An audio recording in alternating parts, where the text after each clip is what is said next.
Hello बच्चों, कुछ technical issue आ जाने के कारण हम 2 दिन से वीडियो अपलोड नहीं कर पाए। क्लास 9th का हमने पहले चैप्टर के जितने पॉइंट थे सभी करवा दिए थे। आज मैं आप लोगों को क्लास 10th का पहला चैप्टर जो कि वास्तविक संख्या से संबंधित है, मैं कुछ संख्याओं के बारे में पिछले वीडियो में जब मैं क्लास 9th का चैप्टर स्टार्ट किया था तो उसमें हमने पहले चैप्टर से जो कि संख्या पद्धति थी उसके बारे में कुछ संख्याओं की तरफ आप लोगों का ध्यान आकर्षित करवाया था। फिर भी थोड़ा सा मैं इस वीडियो में भी रिवाइज करवा देता हूँ क्योंकि उसका बेसिक भी सिमिलरली क्लास 9th के पहले चैप्टर जैसा ही है। तो उसमें भी इसमें प्राकृत संख्या क्या होता है, तो प्राकृत संख्या यह संख्या 1 से अनंत तक होती है। इसके बाद आता है पूर्ण संख्या 0 से लेकर के अनंत तक होती है। इसके बाद पूर्णांक संख्या, जिस संख्या को हम संख्या रेखा पर दर्शा सकते हैं जिसमें माइनस और प्लस दोनों संख्याएं होती हैं, ऐसी संख्याएं पूर्णांक संख्या कहलाती हैं। इसके बाद परमेय संख्या, जिसे p/q के रूप में लिख सकते हैं और q does not equal to 0 हो, ऐसी संख्या परमेय संख्या होती है। और अपरिमेय संख्या, तो जो संख्या परमेय नहीं है उसे हम अपरिमेय संख्या कह सकते हैं। और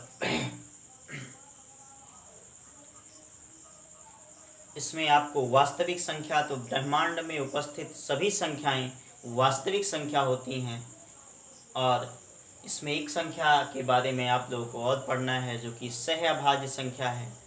जिन दो संख्याओं का HCF अगर 1 हो तो ऐसी संख्या सहअभाज्य संख्या कहलाती है।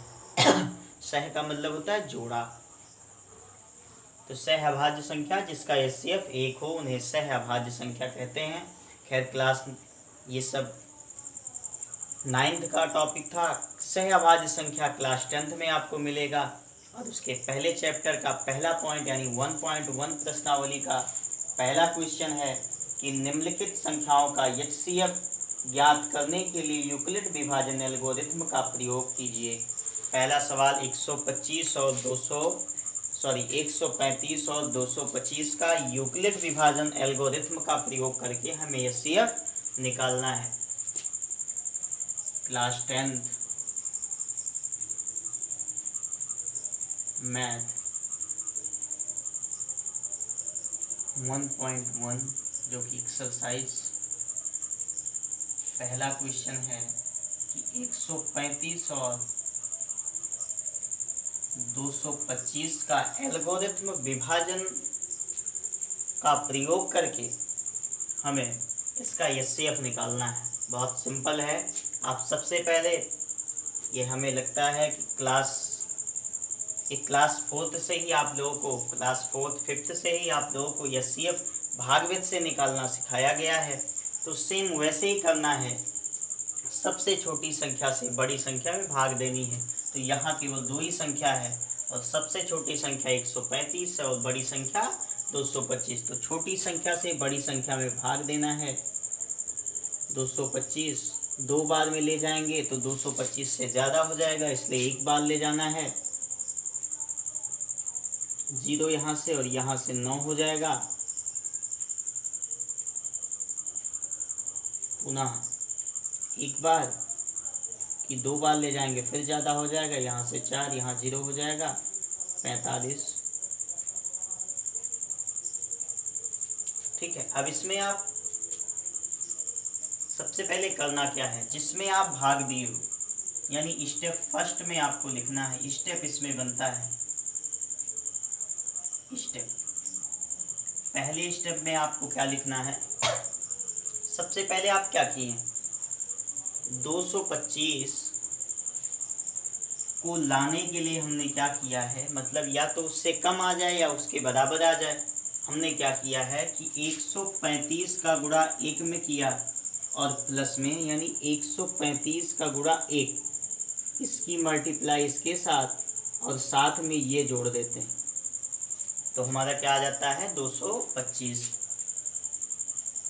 पुनः क्या किए हैं, इसकी मल्टीप्लाई इसके साथ करना है, फिर प्लस में ये कर देना है। यानी दूसरा जो स्टेप है हमारा है 135 इक्वल टू 90 इंटू 1 प्लस 45। तो 2 स्टेप हो गया। तीसरा स्टेप हमारा क्या है, इसकी मल्टीप्लाई इसमें करनी है और शेष में ये जोड़ देना है, मतलब प्लस कर देना है इसको। तो तीसरे स्टेप में यहाँ से 90 बराबर 45 इंटू 2 प्लस 0, और जब आपका यहाँ प्लस में 0 जैसे ही ऐड होगा, जैसे ही 0 ऐड होगा तो आपकी ये जो संख्या होगी यही संख्या आपका क्या कहलाएगा, HCF। HCF इक्वल टू कितना है 45। यही हमारा क्या हो जाएगा आंसर। कुछ भी नहीं करना है, केवल और केवल आप इन स्टेप को देखो और फिर ले जाके यहाँ आप रख दो। सबसे पहला काम कि जो काम जिसमें आप भाग दिए उसको पहले लिखो, जिससे दिए उसके बाद लिखो, जितनी बार गुणा कराए हो आप वो यहाँ लिखो, प्लस में शेषफल जो बचा हुआ है उसको लिख दो। ये पहला स्टेप। दूसरे स्टेप में पहला स्टेप छोड़ दीजिए आप यहाँ से, ये अब आ जाएंगे दूसरे स्टेप पे, यानी काम वही करना है। 135 बराबर 90 गुणे 1 प्लस 45। फिर जब आपका यहाँ लास्ट में जैसे ही आप प्लस 0 आपका आ जाएगा तो यहाँ जो संख्या लिखी गई है वही संख्या आपकी HCF कहलाएगी। अगला क्वेश्चन है 196 और 38 220। चलिए ये पहले का दूसरा क्वेश्चन है। अब तो आप लोग कर ही ले जाएंगे। ये दूसरा क्वेश्चन मैं बता देता हूँ, तीसरा आप लोगों को होमवर्क में दे रहा हूँ, आपको होमवर्क में करना है। दूसरा है 196 और 38 और 220, यानी 196 से भाग करो 38 20 में, 38 220 में करेंगे तो 2 बार ले जाएंगे तो ज़्यादा हो जाएगा, इसलिए एक बार आपको ले जाना है 196। यहाँ से 6 हो जाएगा, यहाँ से 7 और यहाँ से कैरी कर लेंगे तो 17 में से 9 निकालेंगे तो 8 हो जाएगा, और यहाँ 1 और उसके बाद यहाँ 2 डाल लेंगे। अब कितनी बार में जाएगा आप ये चेक कर सकते हैं। 6 बार ले जाएंगे तो मैं भी ये एक बार चेक कर लेते हैं कि 6 बार में कितना आता है। मल्टीप्लाई करें 196, 2 हो जाएगा, सॉरी 6 हो जाएगा, यहाँ 3, ये 7 हो जाएगा इतना, और 7 बार एक बार कर देते हैं, देखिए उससे कितना आएगा। यहाँ 9 4 हो गया, 7 हो गया, 8 बार ले जाते हैं,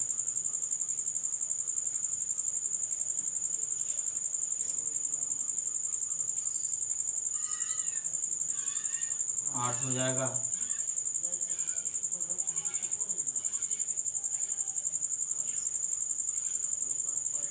9 बार ले जाएं,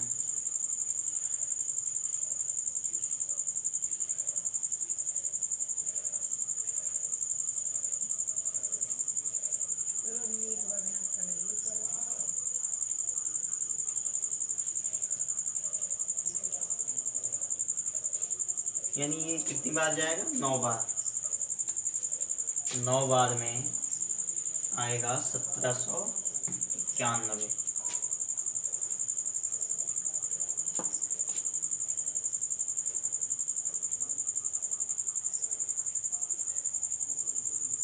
नौ बार में एक बार फिर से चेक कर लेते हैं कितना आएगा।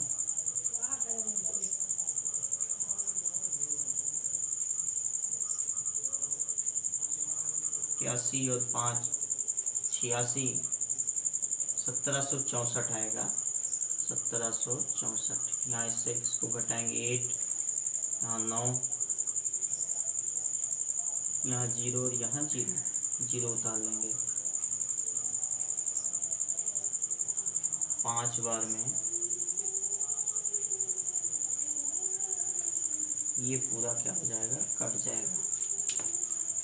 तो यहाँ से इसका केवल और केवल एक ही स्टेप में इसका आंसर आ जाएगा, यानी पहला स्टेप ही इसका आंसर दर्शा रहा है, यानी 196 इंटू 195 प्लस 0। तो HCF हमारा क्या हो जाएगा, HCF बराबर 196, यही क्या हो जाएगा आंसर। एक बार इसका आंसर चेक कर लेते हैं।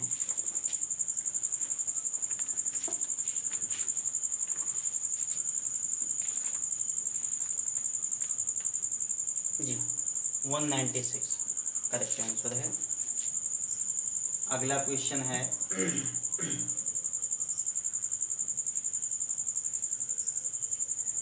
867 और 255, ये भी करवा ही देता हूँ। आप लोग ज़्यादा से ज़्यादा इन क्वेश्चनों का प्रैक्टिस करिएगा, क्योंकि इम्पोर्टेंट क्वेश्चन है ये सभी। और 255 यानी सबसे छोटी संख्या 255 है, तो 255 से भाग करेंगे किसमें, 867 में। 4 बार, 3 बार, एक बार करके देख लेते हैं 3 बार में।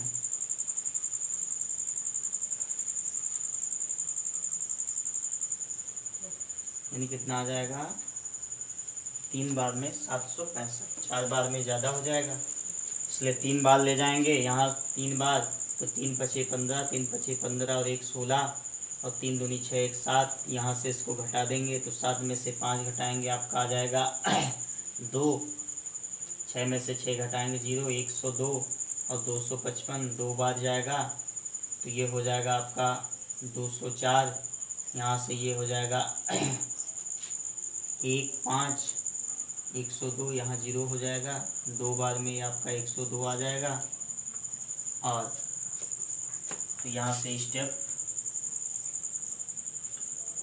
पहला 867 इक्वल टू 255 इंटू 3 प्लस 102।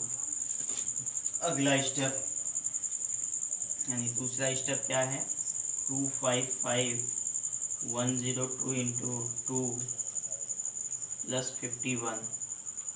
तीसरा स्टेप क्या होगा, 102 51 इंटू 2 प्लस 0। ये हमारा क्या हो जाएगा, HCF। तो HCF बराबर 51, और ये हमारा क्या होगा, आंसर हो जाएगा। तो बहुत ही सिंपल क्वेश्चन था, कुछ भी नहीं करना था इस सवाल में। आप कक्षा 4-3 से ही ये भागवित पढ़ते आए हैं, बस थोड़ा सा स्टेप उसका निकाल करके यहाँ लिख देना है। ये इम्पॉर्टेंट है, पेपर में आपको इस तरीके से लगाना है। ये नहीं लगाओ तो चलेगा, लेकिन ये लगाना ज़रूरी है, क्योंकि ये है एल्गोरिथम विभाजन। एल्गोरिथम विभाजन जो है वो इस तरीके से लगाया जाता है। ये आप नहीं लगाओगे तो कोई बात नहीं, लेकिन ये लगाना ज़रूरी है। और इस तरीके से अगर आप लगाओगे तो आपको बढ़िया रिस्पांस मिलेगा। अगला क्वेश्चन है कि जो कि दूसरा क्वेश्चन है कि दर्शाइए कि कोई भी धनात्मक विषम पूर्णांक 6q प्लस 1 या 6q प्लस 3 या 6q प्लस 5 के रूप का होता है, जहाँ q कोई पूर्णांक है।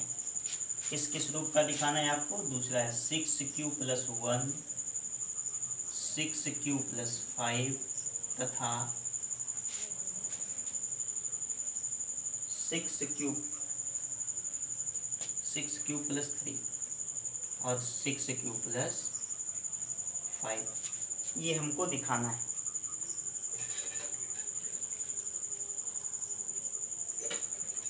तो सबसे पहला काम, हमें एक सूत्र पता है कि A बराबर BQ प्लस R, जहाँ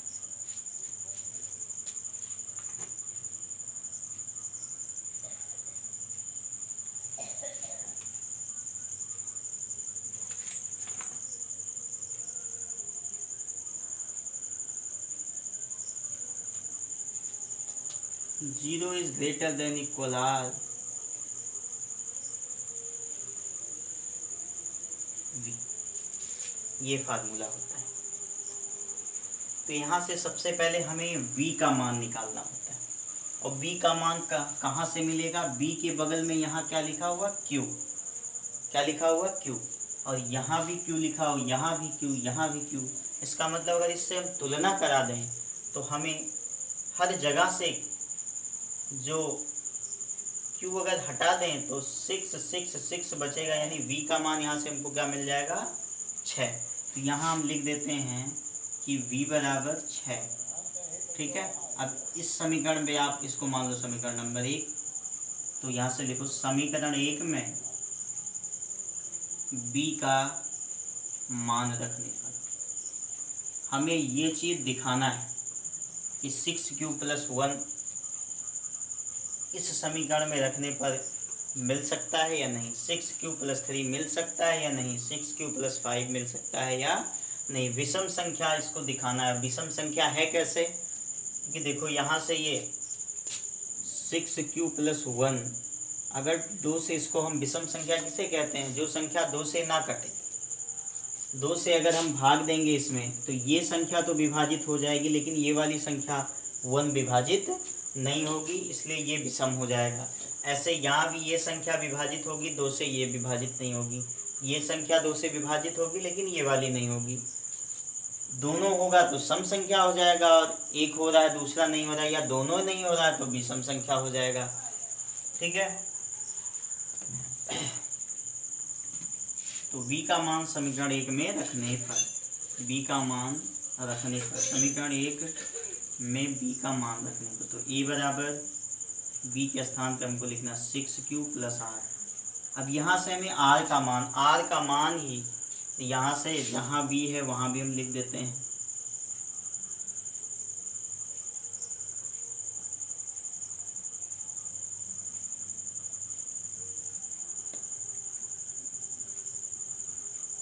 सॉरी, v का मान 6 है।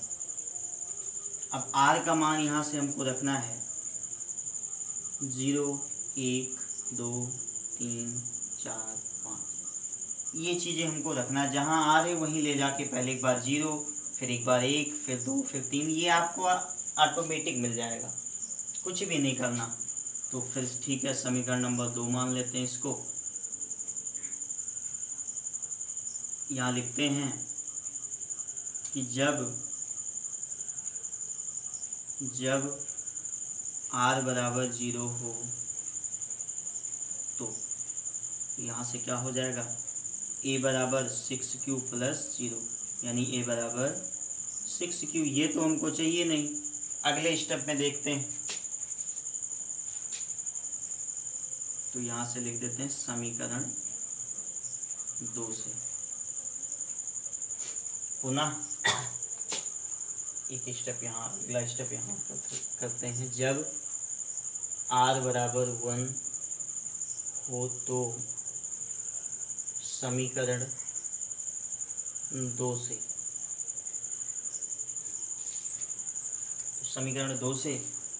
a बराबर 6q + 1 ये हमको चाहिए।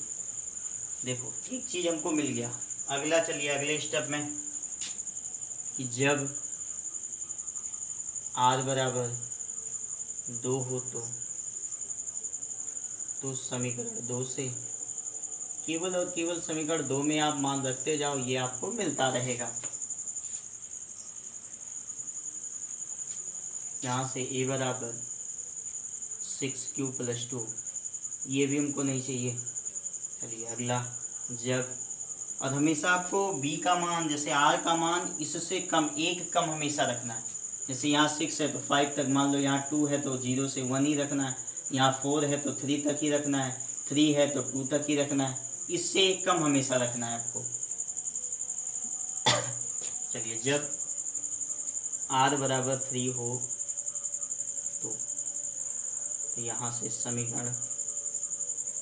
समीकरण 2 से a बराबर 6q + ये भी हमको चाहिए।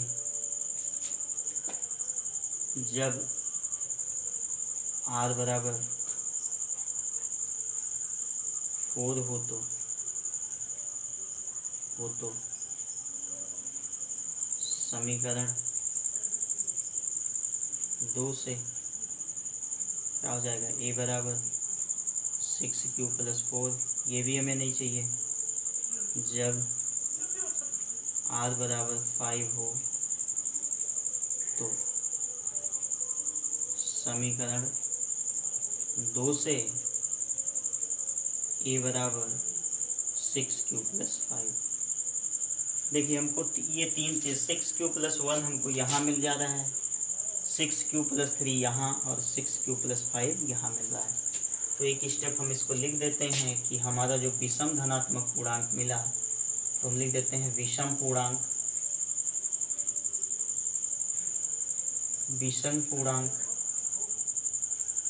बराबर क्या क्या मिला हमको, 6q + 1,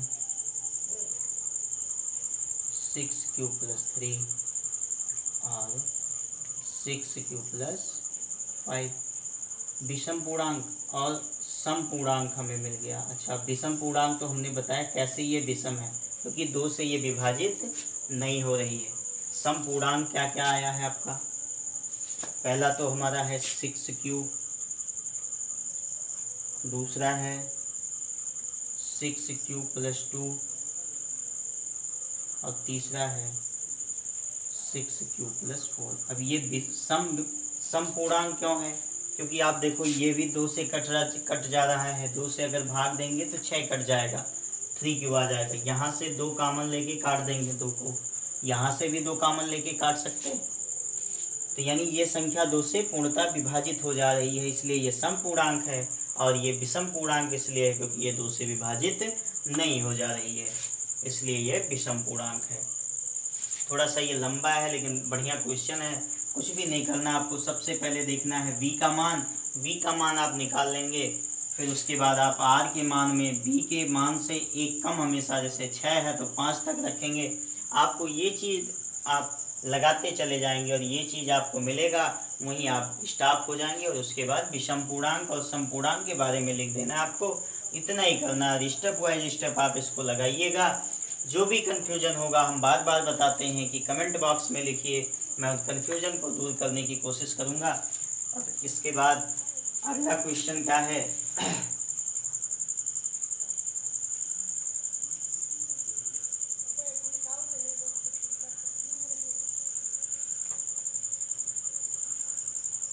चलिए वीडियो थोड़ी लंबी हो रही है इसलिए अगला क्वेश्चन मैं आप लोगों को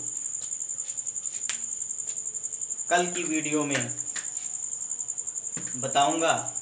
तब तक आप लोग इन सवालों का अध्ययन कीजिए, प्रैक्टिस कीजिए, कॉपी में लगाइए। और जहां भी आपको दिक्कत हो आप कमेंट बॉक्स में लिखिए। और हमारे इस चैनल को math is the very funny subject को लाइक, सब्सक्राइब और शेयर कीजिए। और अपने दोस्तों और अपने जो आपके सगे संबंधी हैं उनके पास हमारे इन वीडियोस को शेयर कीजिए और लाइक कीजिए। और आप वीडियो का आनंद लेते रहिए, इनको लगाते रहिए। कन्फ्यूजन हो तो दूर करने की मैं कोशिश करता हूँ। बार बार आप लोगों से कहता हूँ कि आप कमेंट बॉक्स में लिखिए या व्हाट्सएप नंबर हमने आप लोगों को दिया है उस पर आप व्हाट्सएप कीजिए। जहाँ भी आपको दिक्कत हो मैं आप लोगों को उस दिक्कत से निकालने की कोशिश करूँगा। तब तक आप हमारे इस चैनल को लाइक, सब्सक्राइब और शेयर कीजिए। धन्यवाद।